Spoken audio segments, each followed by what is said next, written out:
Hi everyone, welcome to Edna's Munch. So today we're going to do a classic. We're going to show you cherries and pineapple. What does come to your head? I know, upside down pineapple cake.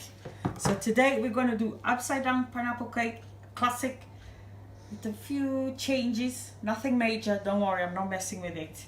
And to begin with, we have 250 grams of flour, 250 grams of butter, 350 grams of self-raising flour with 1 teaspoon of baking powder, 250 of sugar, 4 eggs, 1 tin of pineapple, some cherries for decorating, and demerara sugar. I'll show you why I need this for later. So oven, 125 on mine, most ovens 150, but just keep an eye on it. So don't forget, oven on first thing before you do anything. We need to prepare the tin.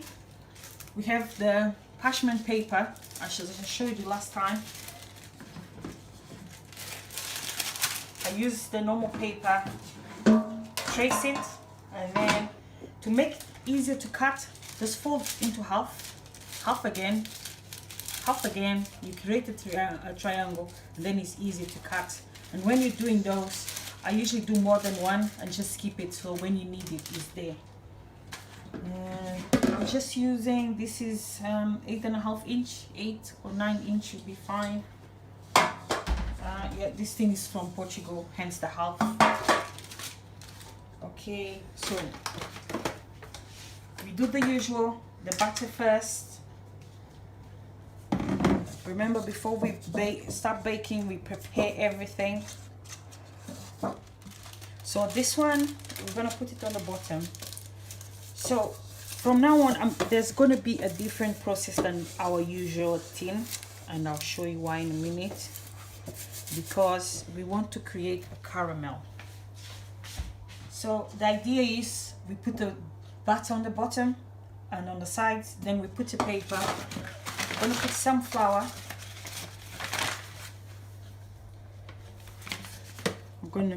I'm not gonna waste, I like wasting.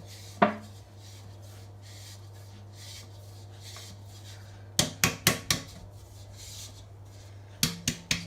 make sure you get rid of the excess.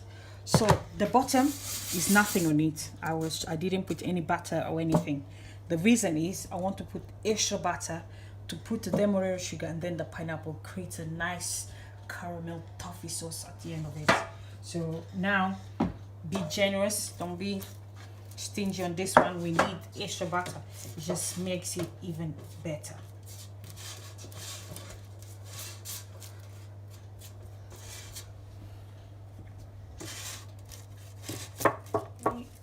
So as you can see, the extra butter. Now we're going to use the demerara sugar. This won't make the cake inside as sweet, it just helps create a nice toffee sauce at the end with the pineapple. And to be honest, that's the best bit. I don't eat the pineapple myself, I prefer just the sauce. So I know I put extra because I like the more sauce at the end, the better. But if you don't like too much, just do less. Now we need the pineapple. So I'm squeezing the pineapple a bit to help not to have too much water. Don't worry, that's not going to go to waste. I'm going to use it for something else for the cake later. So now just make sure the rings go around the tin. Make it look nice.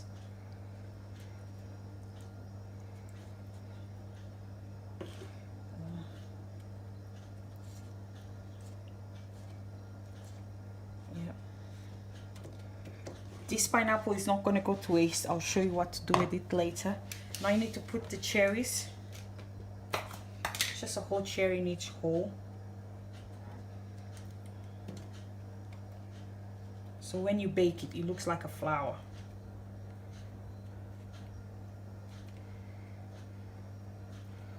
And that's our tin sorted. I'm going to show you my sugar cupboard. So I have different sugars. I use the coffee jars, just recycle, it's easier. So I have light brown sugar, caster sugar, dark brown sugar, corn flour, rice pudding, icing sugar, and popcorn. So I always keep those because it's handy to know what you have, and they come useful like different recipes. Next week I'll show you a recipe with this one. It's really nice, and other bits and bobs. So now we're gonna start with our cake. So for this one we're gonna need electrical mixer, spatula, and a bowl. So we put the butter first, the sugar. I use granulated sugar because the caster sugar is more expensive, and when I bake I try to bake on a budget. So I always bake with the granulated sugar and it works well, but if you like using the caster sugar, it's no problem at all.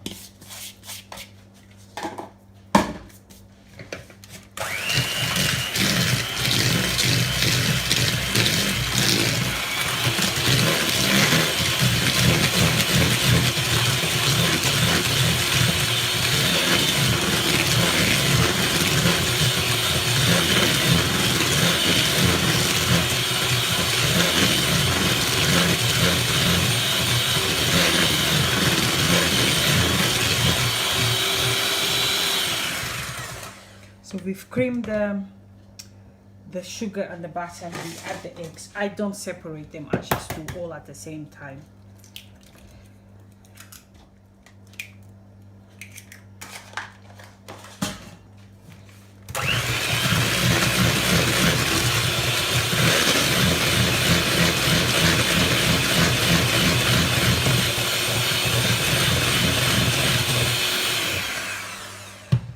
If you don't have electrical mixer, you can do this by hand. It just takes a bit longer. And always remember to take the butter off the fridge an hour before you bake. And same with the eggs. I keep my eggs out of the fridge, but if you keep yours in the fridge, take it off for about an hour before you bake.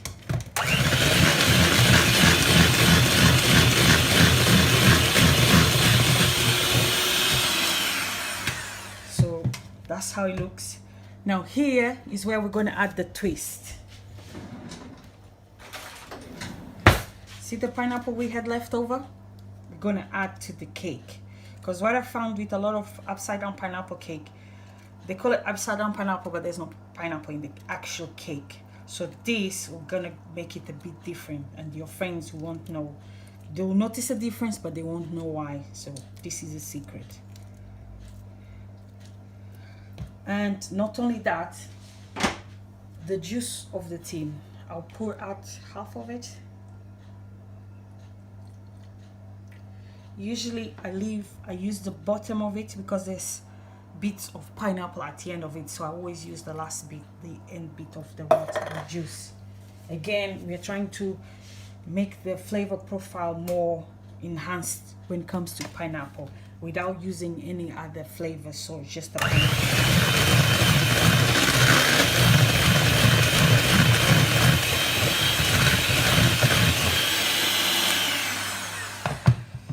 Flour.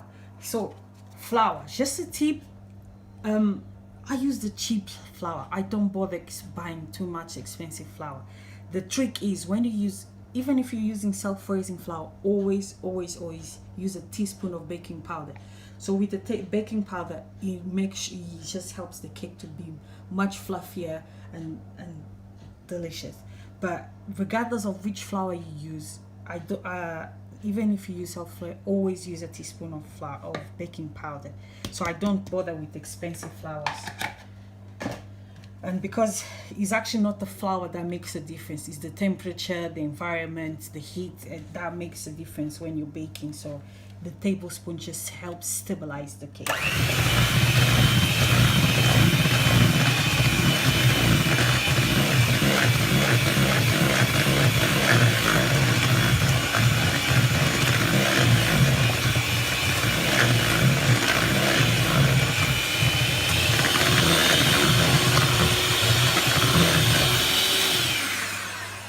Use the spatula, make sure you incorporate everything.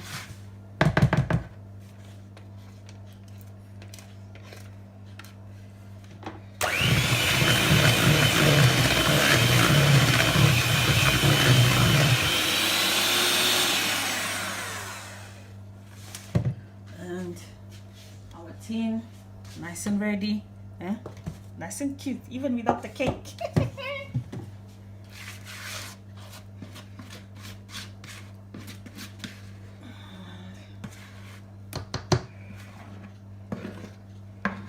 And the reason I put 350 grams is because of the fruit and the juice, so the cake won't fall apart.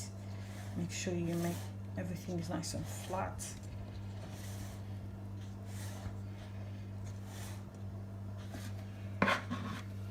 Again, don't like wasting. And ta-da! Cake is ready. So this will go in the oven for about 45 minutes. So now it depends again.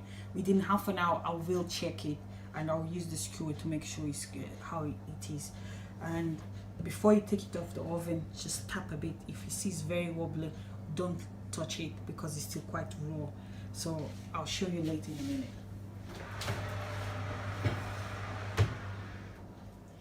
Hiya, let's check the cake. Just remember, we don't bang the door and we don't bang the cake. Let's check. I have a skewer. Ooh, that feels good. Nice and dry. Yep. With time you learn how, once you see the skewer going down, you feel it that the cake is actually cooked through. You don't need to think, but he's totally cooked. Let's do this. I'm gonna use a knife to release the sides. Remember, gloves, because this is so hot. And slowly, you shouldn't stick, but we do it again. And then usually I'll put most of my cakes on the rack, but because this has the sauce, I don't want to lose a bit of it. I'll turn it straight into a plate. So are we ready for this? 1, 2, 3. Oh, I had it. And slowly. Voila! Woohoo! And because we have the paper on the bottom, the cake didn't stick. And see, the caramel is the best bit of the cake for me anyway. And ta-da! And here we go. Woohoo! I'm so excited. Okay, so I'm gonna cut a slice.